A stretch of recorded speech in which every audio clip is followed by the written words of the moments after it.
யார் முகத்துல பெருமாள் விழிக்கிறாருன்னு பார்க்கலாம். முதல் நாள் இரவு போடப்பட்டிருந்த திரைய விளக்க வேதாந்த வேதியர்கள் மங்கள பொருட்களோட அவர் வாசல் முன்னே வந்து நிற்பாங்க.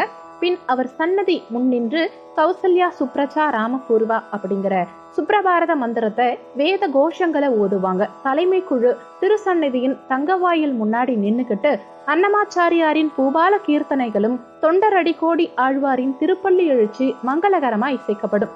மங்கள காண்டநாதம் ஒலிக்க பேரிகையும் ஊதுகுழலும் ஊத பெருமாளின் முன்னிருக்கும் அந்த திரை விளக்கும் நேரம் நெருங்கியதும் தூப தீப ஆராதனைகளோட பலத்த கோவிந்த கோஷங்களோட திருக்கதவை திறக்க முற்படுவாங்க. அதுவரைக்கும் அவர் முன் நின்ற அனைவருமே ஒதுங்கிப்பாங்க. பெருமாளின் கண்களுக்கு நேரா நிற்கும் அந்த அதிர்ஷ்டசாலி யாருன்னா 30 தேவர்களும் வாசம் செய்யக்கூடிய கோமாதா தான் அந்த அதிர்ஷ்டம் நிறைந்த புண்ணியவதி. கன்றுடன் கூடிய பசுமாட்டின் பின்புறமே பெருமாளின் முதல் பார்வை படக்கூடிய இடம்.